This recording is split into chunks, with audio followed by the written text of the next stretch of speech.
시편 바로 직전에 있죠. 욥기 1장 20절에서 22절까지 말씀입니다.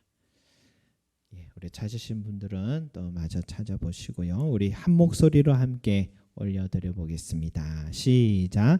욥이 일어나 겉옷을 찢고 머리털을 밀고 땅에 엎드려 예배하며 이르되 내가 모태에서 알몸으로 나왔사온즉 또한 알몸이 그리로 돌아가올지라.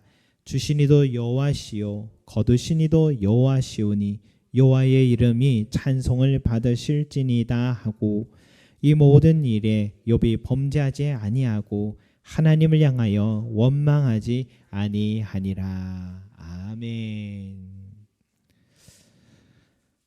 여러분이 욥기 요즘 우리가 또 같이 다 읽고 있는 성경 부분인데요. 욥기 1장을 이렇게 시작하면서 시작부터 욥의 신상 정보가 먼저 나옵니다. 1장 1절에 보니까 그 사람은 온전하고 정직하여 하나님을 경외하며 악에서 떠난 자더라 라고 시작합니다. 여러분, 세상에 이런 사람이 있습니까? 온전한 사람은 성경에서 참 찾기 어려운 사람이잖아요. 완전하다라는 이런 뜻인데 완전한 사람은 되기가 참 어렵습니다. 그 얼마나 온전한 사람인가를 우리가 한번 예를 들어 기록한 것을 보면 바로 전날에 자식들이 생일 잔치라고 이 파티를 벌이면은 욥은 그 다음 날에 아침에 일찍 일어나서 혹 내 아들들이 죄를 범했을까 하여서 자식들 한 명 한 명을 불러서 그들을 위해 번제를 올려드렸다라고 합니다. 그와 같이 온전하다, 하나님 앞에서 온전함을 지키려고 경외하는 마음으로 정직한 마음으로 살아갔던 사람이 바로 욥이다라고 그렇게 소개합니다. 여기서 잠시 참 욥이 이 자녀에 향하여서 그 자녀의 믿음, 자녀의 신앙을 향한 관심을 참 얼마나 공을 들이고 있는가를 우리가 볼 수가 있죠. 많은 그리스도인 부모님들이요, 자신의 신앙에까지는 참 관심을 많이 갖고 배우려 하고 예배를 지키려고 그렇게 하는데 대신 자녀들의 신앙에 있어서는 시간이 지나면은 자연히 부모만큼 신앙을 따라서겠지 그렇게 생각을 합니다. 근데 정작 자녀들이 장성하게 되면 어떻습니까? 더 이상 부모의 품을 또 떠나게 되고 경제적으로 또 자녀들이 이제는 더 부모님보다 더 부유해지기 시작하면 부모들은요 뒤늦게서야 깨달아요. 내가 그때 왜 자녀의 영적인 관심을 더 드리지 못했을까 하는 그런 생각을 하게 됩니다. 욥은 자녀들의 성장 과정에 영적인 관심을 참 많이 가졌습니다. 지난밤 파티 속에 하나님 앞에 죄를 짓지 않았는지, 한 자녀 한 자녀를 위해 번제를 따로 드린 이런 부모의 관심을 접한 자녀들이 자연히 부모의 그 관심에 눈길에 따르게 되어 있는 거겠죠. 부모들이 만약 자녀의 세상 교육 또 세상적 성공에 관심을 갖고 있다라고 자녀들이 느끼게 되면 또 그래서 주일이 되면 이제 시험 기간이니까 예배 시간에 저 학원 가야 돼요 했을 때 부모는 그럴 때 뭐라고 대답해야 될까요? 그래, 시험 기간이니까 선생님도 이해해 주실 거야. 학원 가서 열심히 공부해 라고 그렇게 말할 수 있겠죠. 우리가 부모로서 이 자녀들에게요, 세상적인 관심과 영적인 관심 중에서 어디에 더 비중을 두고 있는가를 항상 살펴봐야 할 것 같습니다. 내 자녀가 친구 관계가 좀 어려운 것 같으면 부모는 그게 늘 마음에 쓰이는 거예요. 그러다 어느 날 엄마 나 일요일 날 친구들이랑 놀기로 했어. 그러면은 순간 흔들릴 수가 있을 것 같아요. 하나님과의 관계보다 이 친구의 관계에 더 많은 관심을 부모가 가지고 있다면 그 어머니는 친구와 놀도록 허락을 할 수도 있겠죠. 그러나 하나님과의 관계를 더 소중히 여긴 영적인 관심을 가진 부모라면은 이렇게 대답하겠죠. 그래도 예배는 드리고 친구들이랑 놀도록 해라고 얘기하겠죠. 여러분, 우리 부모들의 관심이 어디에 더 비중을 두고 있는가? 이 자녀들은 어릴 때부터요 알고 배워올 것입니다. 욥의 자녀들의 영적 관심, 욥은 이 영적인 관심을 자녀들에게 많이 가졌던 것처럼 우리도 자녀들이 대학 진학, 사회적 성공, 친구들과의 관계보다도 예배의 소중함, 자녀의 영적인 관심, 또 하나님과의 관계를 더 우선시할 수 있는 부모들이 되기를 소망합니다. 여러분, 이처럼 욥은 믿음만 또 좋은 게 아닙니다. 그가 가진 것도 참 많아요. 아들이 7이요, 딸이 3이요, 소유물 중에 양이 7,000마리요, 낙타가 3,000마리요, 소가 5,000결이, 암나귀가 500마리, 종도 많이 있었다 합니다. 동방에서 가장 부유한 사람이에요. 가진 게 많으면 여러분 보통 사람들이 어떻게 변합니까?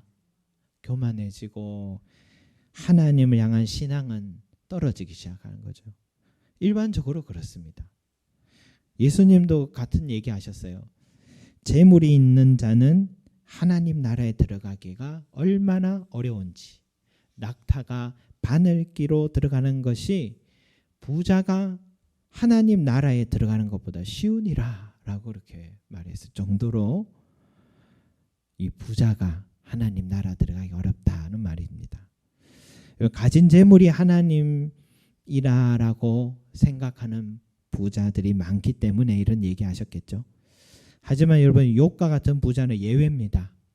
그는 아브라함 시절 사람이라고도 하는데 동방에서 가장 큰 부자였지만 동방에서 믿음이 가장 좋은 사람이 됐습니다. 어떻게 이런 일이 있느냐? 예수님이 그런 말씀하셨죠. 너희가 하나님과 재물을 겸하여 섬기지 못하느니라 라고 했잖아요.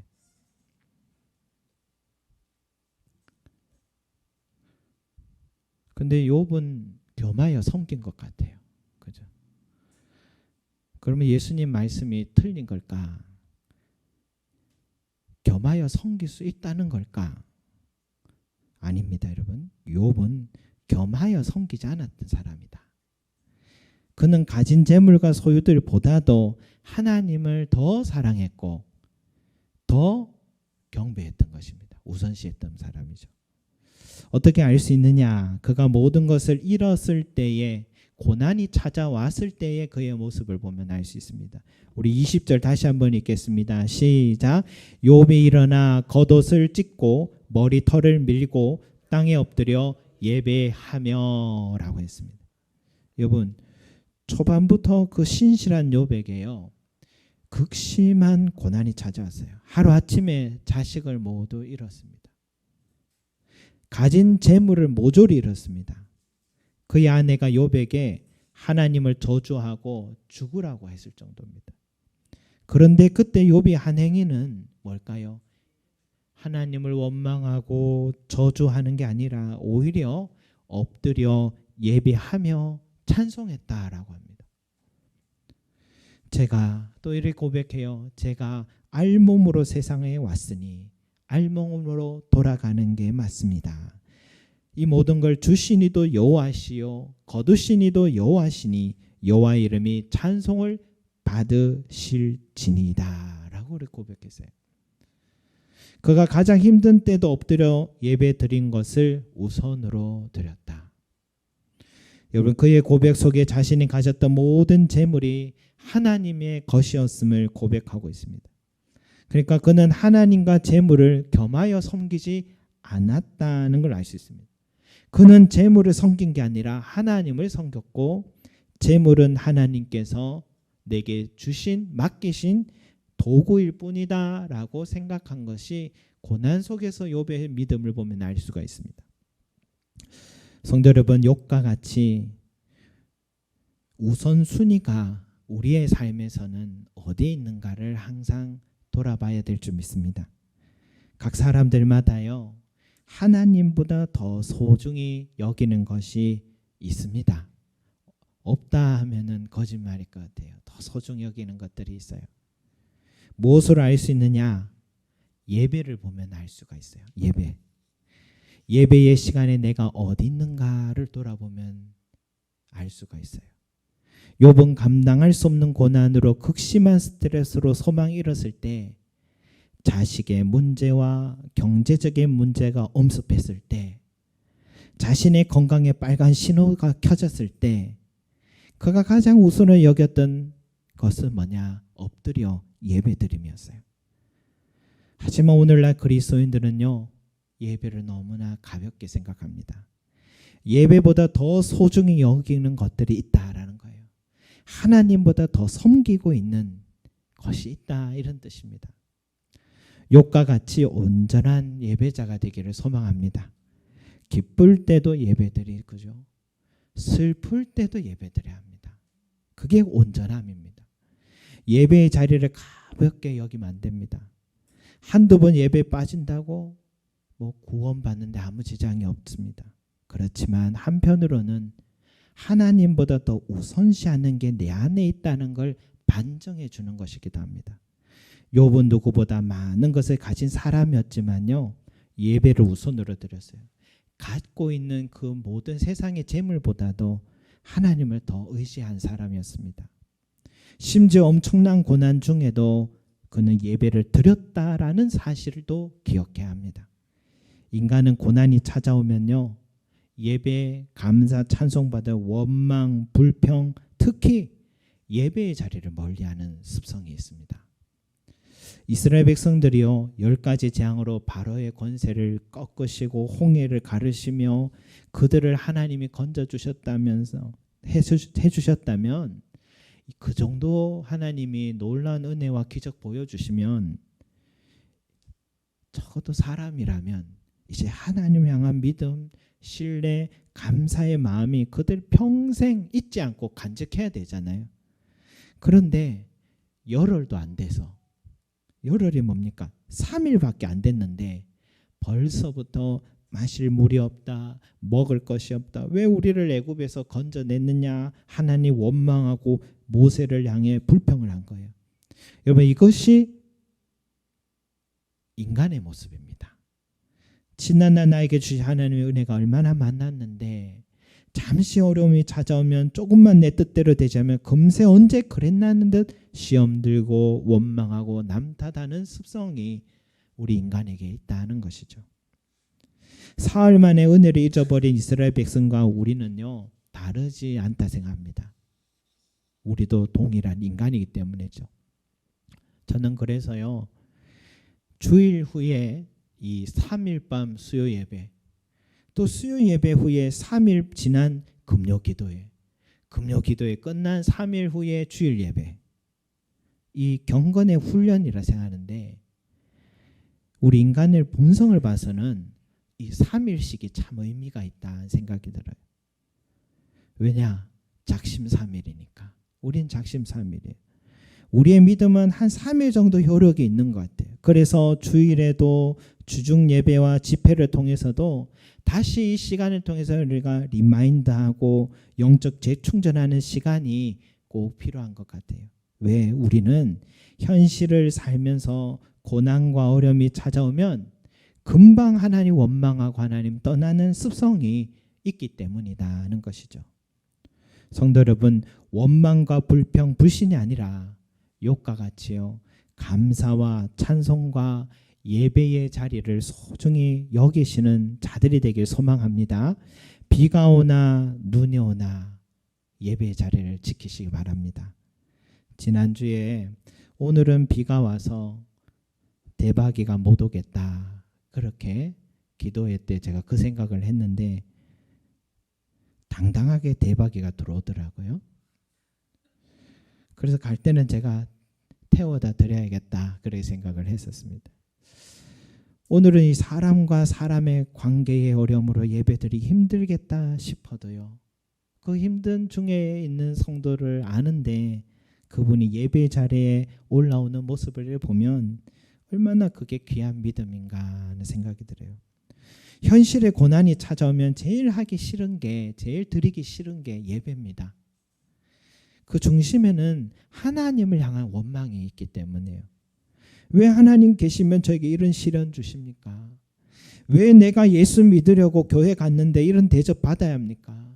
하나님이 내게 무엇 해주셨다고 제가 이렇게 봉사를 해야 합니까? 라는 원망, 불평 그 속에 다 스며있기 때문에 우리에게 어려움이 찾아오면 제일 하기 싫은 게 예배입니다. 성도 여러분, 그럴 때일수록 하나님 앞으로 달려오시기 바랍니다. 이해할 수 없는 고난, 시련이 찾아왔을 때에도 욥과 같이 예배의 자리에 달려오시기 바랍니다. 예배의 자리에 꾸역꾸역 걸어오시면 예배를 드림을 통해서 우리 마음에 평안 주시고요. 나의 죄가 깨달아지고요. 다시 회개하는 마음 부어주시고 하나님과의 관계도 다시 회복시켜 주시고, 그러면 내 삶에 안고 해결이 안 됐던 그 모든 문제들이 안개가 걷히듯이 모든 문제는 해결되어 있는 겁니다. 우리의 발걸음은 사슴같이 가볍게 해주시는 하나님의 능력을 보게 될 것입니다. 그 사람이 너무 보기 싫어도요, 예배 자리 오시기 바랍니다. 그 사람이 보이지 않으면 좋겠다 싶어도요, 그 사람이 안 보이면 또 다른 사람 나타납니다. 문제는 그 사람인 것 같은데 나에게도 있기 때문인 거죠. 저는 우리 오늘 집사님도 권사님도 계신데 우리 위금순 권사님 보면 제가 참 귀한 믿음이다 늘 생각을 해요. 권사님이 우리 교회에 이렇게 등록하신 지 이제 한 10년 이렇게 되셨잖아요. 뭐 그 10년 동안 누가 왔다가 누가 갔다가 하는 그 파노라마처럼 다 권사님도 스쳐 지나갈 거예요. 그리고 권사님 개인에게도 1년에 한 개씩만 어려운 일이, 힘든 일이 찾아왔다 해도 그동안 10개가 넘었겠죠. 그런데 비가 오나 눈이 오나 항상 그 자리를 지켜오신 것이 권사님의 가장 중요한 신앙이었다 생각합니다. 권사님이 지금도 그래요. 저 아직 대표기도 못해요. 그러면 예 알겠습니다 대답합니다. 대표기도 못하면 어떻습니까? 더 중요한 것은 사람으로 인해 어려움이 있어도 주만 바라보고, 내 가정에 시련이 찾아와도 주만 바라보고, 내 건강에 빨간불이 찾아와도 주만 바라보고, 뭘 먹을까 입을까 염려가 찾아와도 주만 바라보는 하나님은 그런 사람을 기뻐 받으신다는 사실 때문이죠. 그런 의미에서 지금같이 한결같이 예배 자리를 지키신 권사님의 신앙은 참 본받을 만한 신앙이다는 생각을 합니다. 여러분, 미국의 대통령 중에요, 퇴임 후에 더 존경받은 대통령이 지미 카터 대통령이라 하잖아요. 올해에 100세 나이로 이제 소천하셨습니다. 올해 1월에요. 그는 퇴임 후에도 세계 분쟁 지역들에 가서 화합과 평화를 열심히 중재 역할을 해가지고 전쟁 일어나려고 했던 나라들이 우리나라까지도 종식시켰던 일들이 참 많았답니다. 그래서 2002년도에는 노벨 평화상을 타셨습니다. 평소에는 헤비타트 운동을 통해서 가난한 자들을 위해 집을 지어주는 일을 그렇게 했습니다. 그의 신앙의 일화들이 참 많은데 그 중에서는 주일 성수에 관한 이야기가 있어요.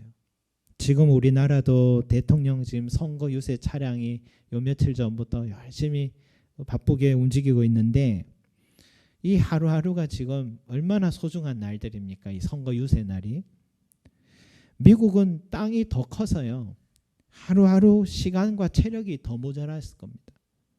그런데 이 지미 카터는 그 중요한 선거 유세, 대통령 선거 유세 시간에도요, 주일이 되면 선거 운동을 멈추고 고향 조지아주 플레인스에 있는 마라나타 침례교회, 본교회입니다.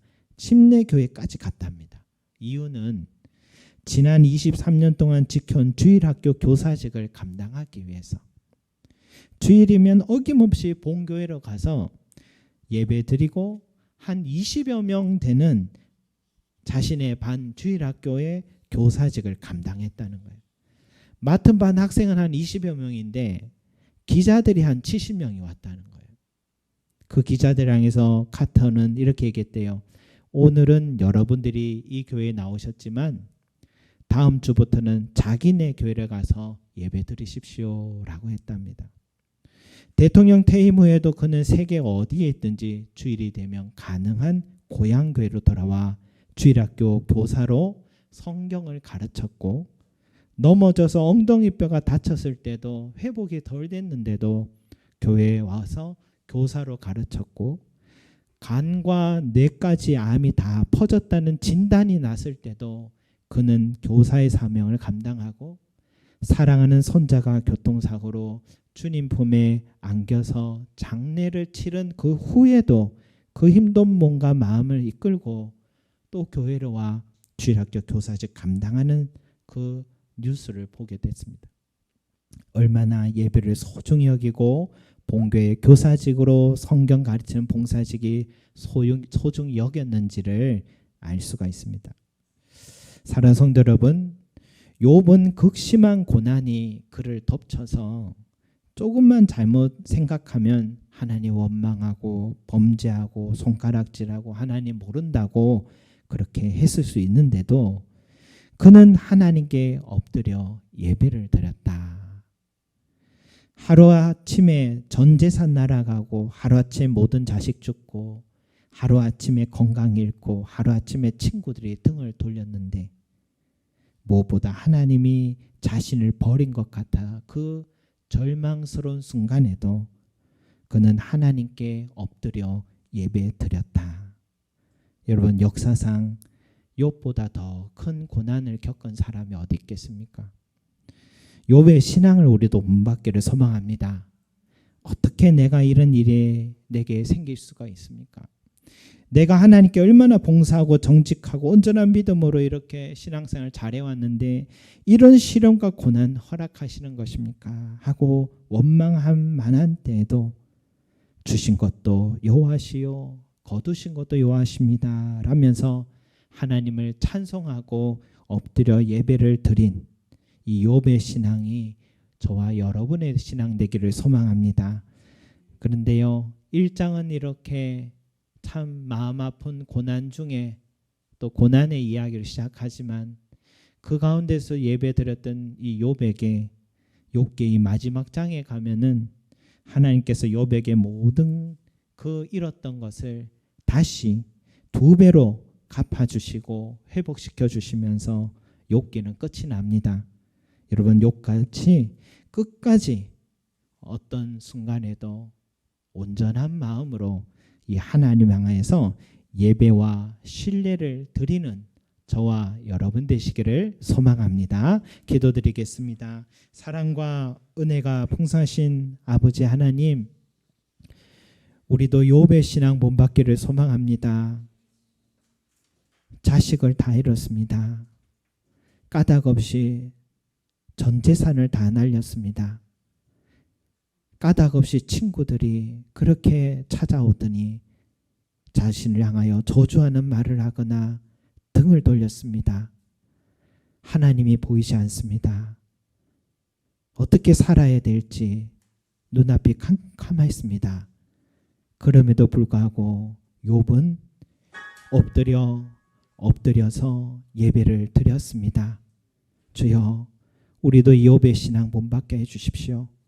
이것이 온전한 신앙이라는 것 알고 기쁠 때도 감사하지만 정말 고난과 시련이 찾아왔을 때도 예배 드릴 수 있게 하여 주시고 하나님께 엎드릴 수 있는 우리의 신앙이 되고, 힘들고 원망스럽고 하나님이 보이지 않을 때도 이 성전을 향하여 올라와서 2손 들고 하나님 향하여 부르짖으며 기도할 수 있는 예배자가 되게 하여 주셔서 이 욥기와 같이 그 마지막에 하나님의 그 놀라운 이 시련과 시험을 잘 통과하여서 욥에게는 2배로 다시 하나님께서 회복시켜 주셨고 모든 것이 은혜로 갚아주신 것처럼 우리의 삶이 인내하며 견디며 믿음으로 예배로 나아가서 이러한 은혜를 누릴 수 있는 우리의 삶이 될 수 있도록 축복하여 주시옵소서. 욥과 같은 예배자 되기를 원합니다. 감사드리며 예수 그리스도 이름으로 기도드립니다. 아멘.